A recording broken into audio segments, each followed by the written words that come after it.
Hey, what's going on, everybody? My name is Eric. My currently faceless co host over there, his name is Will, and you are watching another episode of the Fantasy Football Busters podcast. Thank you for joining us. We appreciate you being here. We're doing another episode or another sit start episode today. So if you've joined us for any of those in the past, you already know what the deal is. You know why Will hasn't shown his face yet. But if you're new here, let me explain it to you. So every week we do a sit start video. We put together a big list of players and matchups and stuff like that. We choose between them. Whoever gets the most right wins. Whoever loses has to show up to the next episode in a hat, a mask, a costume, whatever it is. It's just got to be funny. But before we do the grand reveal, I got to do just a little bit of housekeeping. If you like this video, if you find it entertaining, if you find it informational, if we help you make any of your personal sit start decisions today, then please drop a like, subscribe to the channel. We would appreciate you very much. That helps us out a lot. And also, it'll keep you in the know for all of the wonderful fantasy football goodness that we're providing 4 days a week. And actually, more than that, if you include our other socials like TikTok and Twitter and stuff like that. And if you're interested in following us on any of those, all of them are linked in the description below. So, without further ado, Will, are you ready to show us what's going on today? Hell yeah, man. 9 times is the ninth time, bro. 9. What do we got? What's up, brother? How you feeling? Oh! How are we doing? I can't see shit out these things. That one was shocking. I'm Oh, gonna yeah. say that one was a little wild. Hello there. What am I looking at right now? I think these are like steampunk goggles of some sort. I actually got these at Comic-Con. So, yeah. Okay, Nice. tough. Yeah, I can barely see, bro. So this is going to be interesting. This will be interesting. Hey, if you like Will's goggles, please drop a like for that. I'm sure he would appreciate Oh, it. please, bro. I'm running out of costumes. I've been doing this too much. I got to start winning. All right. Well, let's get into it. That's what you guys are here for, the fantasy content. We're doing week 11 sit starts today.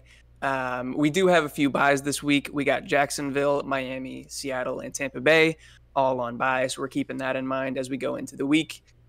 We got quarterback, running back, wide receiver, flex, and tight end matchups to talk about today. But, Will, it is up to you. Would you like to go first, or do you want me to go first? Yeah, I find myself in this position a lot where I get to pick who gets to go first. So I think I'll go first on this one. Why not? Okay, so Will's going to go first here. We're starting at the quarterback position. First one, we got Russell Wilson taking on the Las Vegas Raiders, or Jimmy Garoppolo at Arizona versus the Cardinals. You know, man, I feel like this is a weird year, and this feels, a little bit out of touch for me. Not even out of touch, it just feels out of place for me. But I'm going Jimmy Garoppolo here. And it's not because I think Jimmy Garoppolo is a better player than Russell Wilson. I just think that Las Vegas and Denver, I think that's going to be a low-scoring game. I see it being kind of a shit show, honestly, because you'd imagine, at least the beginning of this year, that they both have to score a lot of points. It'd be a high-scoring affair, but Denver's defense is really good, and I don't really see Las Vegas taking advantage of that defense, and I just don't see Denver putting up points to respond. So I'm going with Jimmy Garoppolo against the Cardinals. I think he can find a little bit more success against that defense. Okay, I like that. This one's kind of tough, mostly just because in my head I feel like Russell Wilson is probably the answer here, but in my heart, like, how could I possibly choose him with the way that he's performed so far this season? The Vegas Raiders have one of the worst defenses in the league, if not the worst defense in the league, especially against the pass. Arizona's defense has actually been top 10 in the league in almost all categories. They're okay against the run, I guess. That's probably where they're weakest. And I feel like the 49ers will probably attack them there. They might have a little bit more trouble through the air, which is why I'm kind of leaning towards Russell Wilson, but it's so hard for me to do that at this point. But just for fun, let's do it. I'm going to take Russell Wilson in this first matchup here. Oh, getting spicy. Getting spicy right off the bat, baby.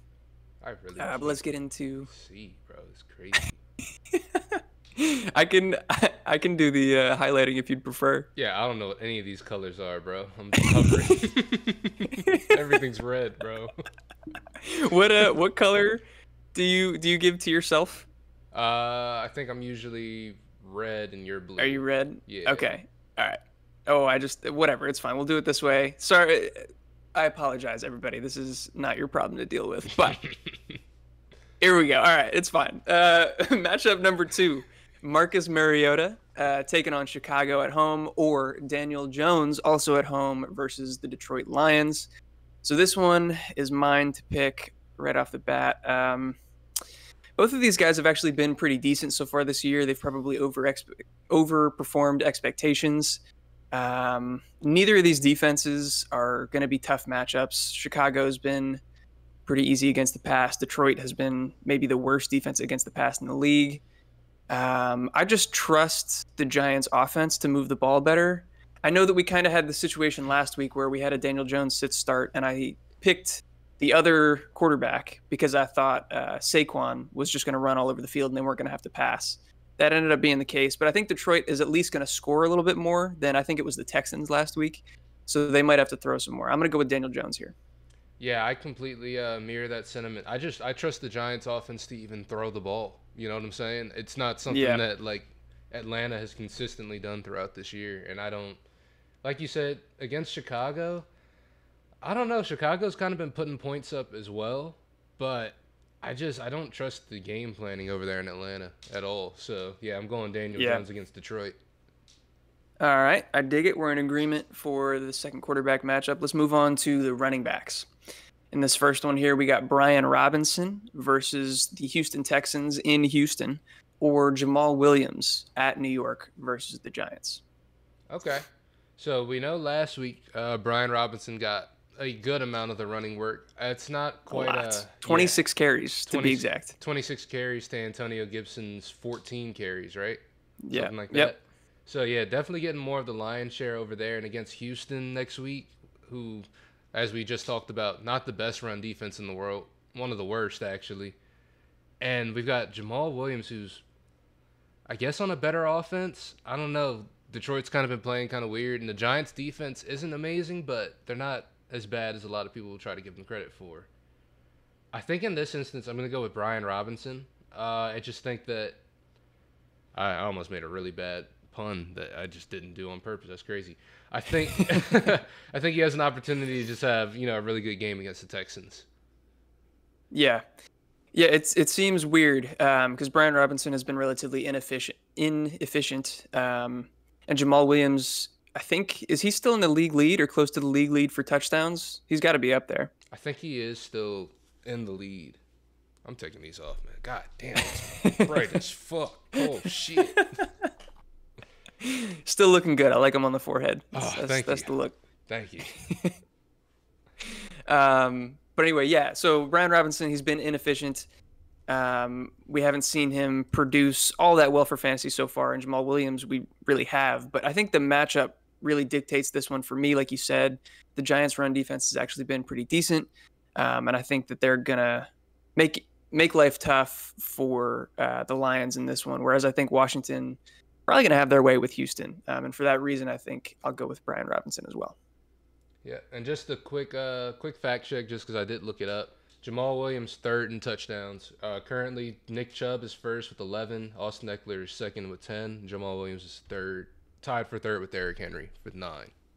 Got it. Okay, so up there, which is still crazy to me, the fact that he's up there at this point in the season. But good for him. We'll move on to running back matchup at number 2. We got Cordero Patterson taking on the Chicago Bears, or Michael Carter in Foxborough against New England. So I guess this one goes back to me, yeah? Mm-hmm. So New England, I think, is either the first or second best run defense in the league right now, as far as fantasy points allowed to running backs. Chicago has not been a great defense just all around. Both of these teams, Atlanta and the Jets, have been pretty run heavy. They want to rely on that part of the game because they have quarterbacks that just aren't that great. Cordell Patterson is still in a committee with Tyler Algier and with Caleb Huntley, and sometimes even with Avery Williams. It's really a circus back there with how many guys they're using.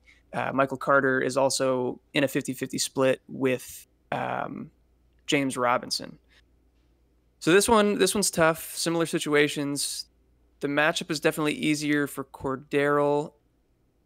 Oh, but he just came off of a really bad week last week, and I think Michael Carter's floor is probably safer, just considering his pass catching ability. Hmm.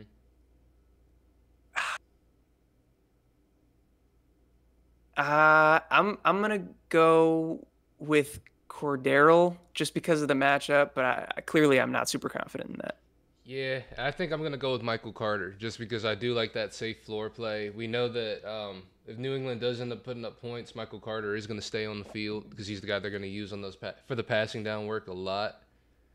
And like you said, Cordero Patterson coming off a weird week, and the Falcons are I really don't understand how they're running that team over there with that Yeah. carousel they got in the backfield. But I mean, it's like you said, the matchup favors Cordero, but I think I'm gonna go Michael Carter. I think we're gonna split off on this one. But Okay. yeah, I dig it. I dig it. Yeah, I couldn't. Clearly, I had trouble deciding, so I'm not going to fault anybody for picking one or the other. But let's get into our wide receiver matchups. This first one, we got Garrett Wilson, again in Foxborough against New England, or DJ Moore in Baltimore versus the Ravens.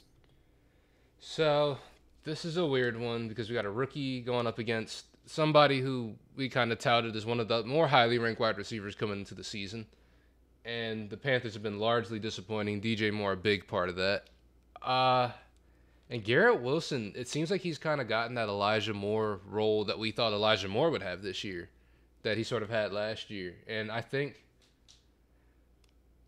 out of these two teams, see, the Panthers are probably going to have to throw the ball a good bit against Baltimore, too. Like, I could easily see DJ Moore just skyrocketing up there in points in like the fourth quarter when the Ravens decide they fold up like they do every game. Yeah. But I don't know. I kind of like Garrett Wilson more as a player, to be honest with you. That's me being honest. I think he's a better. Is he a better wide receiver? I don't know. I love both of these guys' Yeah. talents. DJ Moore has been, disrespected just because of his quarterback situation. Garrett Wilson, I think, is putting himself on the map. They're both really, really good. Yeah. I think I'm going to go Garrett Wilson just because I think his quarterback actually likes him. You know? Yeah. I think Yeah, I think that's fair. I think that's going to be the deal breaker right there for me. I dig it, and I'm gonna agree with you. I'm gonna go with Garrett Wilson here. He's had a good past 2 weeks. It seems like they kind of changed their identity a little bit. Uh, I don't know. I don't know what the deal was, but they switched up the receiver core. Garrett Wilson is clearly the featured receiver now, and he's had I think over 10 fantasy points in his past 2 weeks. And he's done it against tough matchups. He did it against New England, and he did it against Buffalo, and he gets New England again here. It is, in Foxborough, so that could change some things, and it's a tough matchup still. Hmm. But I think I'm going to lean that way. DJ Moore has Baker Mayfield at quarterback, and that hasn't been great for him Yeah. so far this season. PJ Walker has been a little bit more friendly to him in terms of fantasy. So yeah, I'm going to go with Garrett Wilson here. Yeah. Shout out Phillip. Shout out Phillip. Uh, let's do wide receiver matchup number 2. Paris Campbell at home against the Philadelphia Eagles, or Chris Olave also at home against the Los Angeles Rams.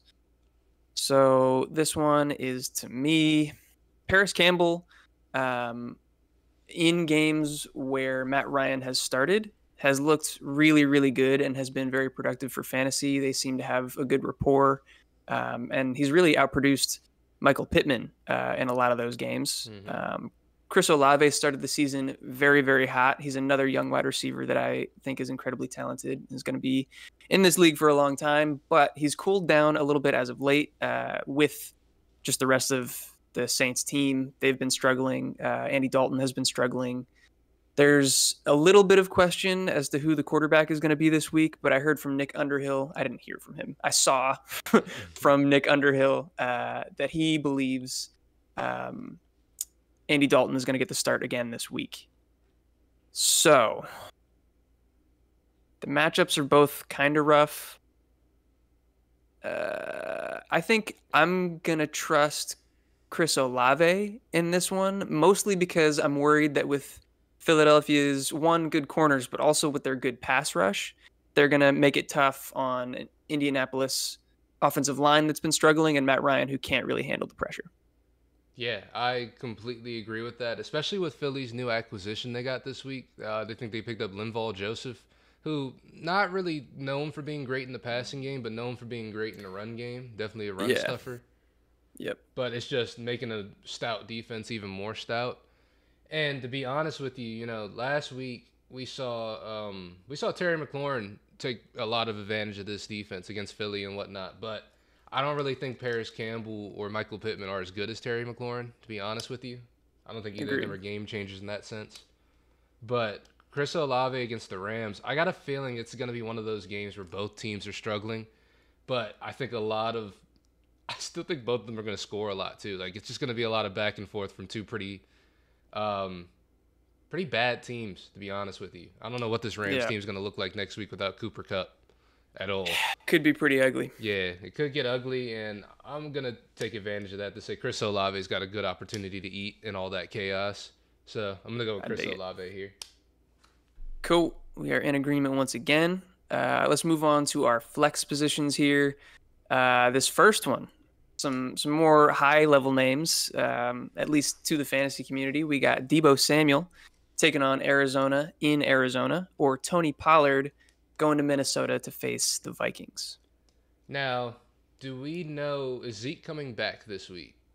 We don't know 100%, but all of the indications that I've heard is that Zeke will be back. I don't know if he's going to be limited or on any sort of pitch count, but I feel like from what they've been saying these past couple weeks, they're not going to rush him back. They're going to make sure he's 100% before they throw him in there. Okay. So I guess with that, I'm gonna go Tony Pollard in this instance still. I think he's gonna get used more. I think he's gonna have more advantageous situations to be used. With Debo, it's gonna be kind of weird because, well, I don't know. It depends on how Arizona looks at Debo as well. Because Arizona, as we've said this whole season, they've been not historically, but this season so far, they've been really good against wide receiver ones, right? But Yep. is Debo Samuel the wide receiver one in this offense? Stylistically, it's debatable. I think you could make the argument for Brandon Ayuk. Yeah, and I don't. It's just weird because I don't think Debo's really the lead anything on this team anymore. He's really just a Yeah. gadget player now. Like he really has Yeah. been resorted back to that role, and I think that's gonna hurt. But he has. It's obvious Debo Samuel. He's a great football player. He's got an opportunity every week to do something great. But I just don't know if this is the week. I think Tony Pollard riding off these last couple of weeks. He's probably going to get used a little bit more. They might be trying to ease Zeke back in a little bit too if he does come back this week. So Tony Pollard still should get mixed in a good amount. So yeah, I think I'm going to go Tony Pollard over Debo Samuel. I just think Christian McCaffrey being there and Brandon Ayuk being emerging again is really hurting Debo's value. And we kind of saw that last week where Debo didn't really do too much. He wasn't super involved like he usually is. Yeah, no, I agree with everything you said, but this one's still really tough for me. I haven't made my decision yet, actually. Tony Pollard is going up against Minnesota, whose run defense has actually been very good so far this season, especially as of late. And yeah, we just don't know what the split is going to look like with Zeke. I do think that that's probably going to be a high-scoring game. Yeah, Debo's not the one. Hard to predict what kind of usage he's going to get. Prior to these past 2 weeks, like before their bye, he'd been consistent, but not putting up anything crazy. I think he was hovering right around 10 fantasy points almost every game. These past 2 weeks, he's been under that. Yeah, I think I'm gonna side with you. I'm gonna go Tony Pollard here in a really, really tight decision. Yeah, it's weird, isn't it? It's weird to say. Yeah, for sure. All right, so we agree on that one. Our second flex matchup here, we got Rondale Moore taking on the San Francisco 49ers, or Isaiah Pacheco, the rising young rookie in LA versus the Chargers. So this one goes to me. This is another difficult one where Rondale Moore is taking on the 49ers, whose defense has been really, really good on the ground and through the air. It's possible that Hollywood makes it back this week. I wouldn't anticipate it. I think he's probably at least another week away. So Rondale is probably still going to be the 2. He's probably still going to be working primarily out of the slot, which we like to see. He's been getting targeted really heavily. Isaiah Pacheco just last week seemed to get handed the featured back role in Kansas City. He didn't get any work in the passing game. That all went to Jerick McKinnon, but he got quite a bit of burn on the ground. I think he got like 16 carries or so. And the Chargers are a really, really bad run defense that probably just got even worse last week. They lost a couple defensive linemen to injury. So this one is tough. We got, Isaiah Pacheco versus the easy matchup, Rondell Moore versus a much more difficult matchup. But it's hard for me to trust anybody in that Kansas City backfield, especially because I know that they don't feel any need to run the ball. Obviously, Patrick Mahomes is just so good. He's probably the MVP this year. They don't mind just throwing it all over the yard. And Rondell Moore's target volume has just been so great as of late. I think that's probably where I'm going to lean in this one. Yeah, just real quick, Patrick Mahomes going on a very quiet MVP run this year. I think he's just so good at this point. People just always consider him up there. Yeah. And Josh Allen is just falling. But it's kind of funny that like Patrick Mahomes is probably going to win MVP, and it's just should, in my opinion, yeah. Yeah, he's been amazing. But yeah, I mirror a lot of those same sentiments. My only issue with picking against Isaiah Pacheco is that I feel like the Chiefs do go up big in this one, and I feel like they do just start running the ball at the end of the game. Yeah. But I don't know, man. Rondale Moore against San Francisco. The only thing that scares me a little bit about Rondale Moore is the Marquise Brown news that like he may be back on Monday. It's not likely, but it's a possibility. I really don't think I hope he is. I have him on a bunch of my teams, but I just don't see it. Also, we didn't mention it's going to be Colt McCoy again. Kyler Murray isn't in, but honestly, that doesn't change too much. That boy for me. Colt McCoy is a gunslinger. Yeah. Back in his Washington days, we love that guy. But I think I'm also going to go Rondale Moore too, because the Chiefs are just too unpredictable. Because none of us would have thought that Clyde Edwards-Helaire would get 0 usage last week, but he did. But yeah. I don't know what they're really doing with that backfield right now, and I don't trust it. I can't, like I said, I got to see it more than just once. So yeah. Yep. Going Rondale Moore against San Francisco. I think he's just going to be more of a highlighted player in that offense. Yeah, I dig that. All right. So we are on to our final matchups of the video with tight end. And I made a note here that these might be more important this week, considering we have injuries to a lot of different tight ends and also some of these buys. Mark Andrews is probably going to play, but he's been injured. Zach Ertz out for the year. Dallas Goedert on IR. David Njoku, questionable whether he's going to come back. Waller on IR, and Gerald Everett dealing with a groin injury. A lot of things up in the air at the tight end position. So hopefully we can help you make some sit-start decisions here or potentially pick somebody off the waiver wire. First one, Juwan Johnson going up against the Los Angeles Rams, or Foster Moreau at Denver versus the Broncos. Okay. So with these two matchups, I think Juwan Johnson coming off a week where he had like a 26% target share with Andy Dalton back there at quarterback. So that's promising. However, LA has been really, really good against tight ends this year, I believe. So it's not they're first. Yeah. It's not the best matchup in the world ever. I think, they're first and San Francisco's second, I believe. Yeah. With Foster Moreau against Denver, Denver just has a good defense all around. But I like Foster Moreau in this matchup more. I think that, with Hunter Renfrow on IR and Darren Waller, still not there, I think he's still got a big opportunity to eat up a lot of that short yardage work. I think, like I said, I think this game's kind of going to be a shit show. But I don't know. I think Foster Moreau is going to see a little bit more success than Juwan Johnson will, at least matchup-wise. Okay. I dig it. I like the analysis. I'm going to have much less. This is more personal for me. Fuck the Raiders and Foster Moreau. I'm going to go with Juwan Johnson. He's my boy. That's the answer. Hey. Easy enough. Hey, man. Hey, you got to send it sometimes. I like that. This one felt personal. It was personal, man. I don't know. The Raiders and Darren Waller and just that whole situation has done me dirty fantasy-wise so far this season. And going back to last season even. But yeah, like you mentioned, Juwan Johnson has had a good target share these past couple weeks. He's been much more involved in the offense. And if Andy Dalton continues to be the starter, I expect that to continue. So that's where I'm going to go. And into our final matchup of the video, we have Tyler Conklin taking on the New England Patriots in Foxborough, or the new rookie, Trey McBride, taking on the San Francisco 49ers. In case you didn't know, we mentioned Zach Ertz is out for the season, and Trey McBride is the rookie that Arizona drafted, I believe, in the 3rd round. Highly touted tight end out of Colorado State, I believe. I think that's right.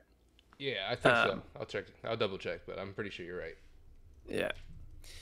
So this one's interesting. Tyler Conklin did 2 weeks ago have that crazy blow up game for like over 20 points or whatever, but basically all of the weeks in and around that have been really, really disappointing. Mm-hmm. Um, they're taking on New England, who's a really, really tough defense. So it's tough to go his direction, but also Trey McBride is totally unproven. He did come in after Zach Ertz went down, I believe, in like the first or second quarter, and filled in his role almost completely. Had a really good route participation, ran a ton of routes, but was only targeted, I think, once, something like that. He wasn't targeted very heavily, so we've yet to see him like earn targets as a receiver in this offense. I do believe that he's talented, so I think that that will probably turn around, once he's worked into the game plan and has a full week of practice as the starter. But again, it's just tough to trust. I think I am probably going to lean Trey McBride here. I hope that you don't have to make a decision between these two guys in your starting lineup this week. But if you do, I'm picking Trey McBride. Yeah, I'm gonna absolutely agree. I think he's got an opportunity this week to make a name for himself. I think the draft capital is there. I think that he's got the role. Obviously, with Zach Ertz going down, he doesn't have competition in that role. He's just gonna be the guy there, and especially if Hollywood doesn't come back this week, I think he does have a really good opportunity to put up some points, at least for this week. I don't know if it's going to be the same when Marquise Brown comes back or not, or if he's going to have that same big role. But yeah, I'm willing to bet on the Rook. I'm willing to bet on the Rook here. I like it. So we're in agreement on that one. How many did we disagree on? 3 this 3. week? Yeah. I like it. We had 1 last week. That was a grind. Boy, was I thought that was pretty funny. It was a pretty bad beat too, man. Jesus. Yeah. But anyway, that wraps it up for this sit start video. If you enjoyed, please drop a like, subscribe, all that good stuff that I mentioned at the top of the video. That helps us out a ton. Keep you in the know for all the fantasy football goodness that we got coming out each and every week. If you liked Will's costume, his steampunk goggles and shit, drop a like for that. That's hilarious. Leave a comment. If you've seen a bunch of our other sit start videos before, or even if you haven't seen them, go back and check them out. Drop in the comments which of his costumes has been your favorite. I think that would be pretty funny. It's crazy. This is just turned into a costume montage from me at this point. But yeah, let's get the engagement up. We appreciate y'all. That would be awesome if you could do that. And yeah, we're giving out free fantasy football content to y'all each and every week. Ask us your questions in the comments, in YouTube, on TikTok, on Twitter, whatever socials you prefer. Hit us up. We'll be able to answer you. I already did all the YouTube stuff. Will, what else you got to say to the people? Oh, yeah. Make sure also in the comments, if you don't want to comment on my costumes, which is okay, I'm not going to be mad at you, you could also drop down your fantasy football questions, because we're giving free fantasy football advice, any sit starts, any buy sells, trades, anything like that. Drop it down in the comments. You could DM us. Anything, comment on our TikToks. Anything, man. Let us know. Yeah. We could even feature you in these videos. We've done that in the past. So if you continue to engage with us, ask us your questions. We'll put your questions in these videos.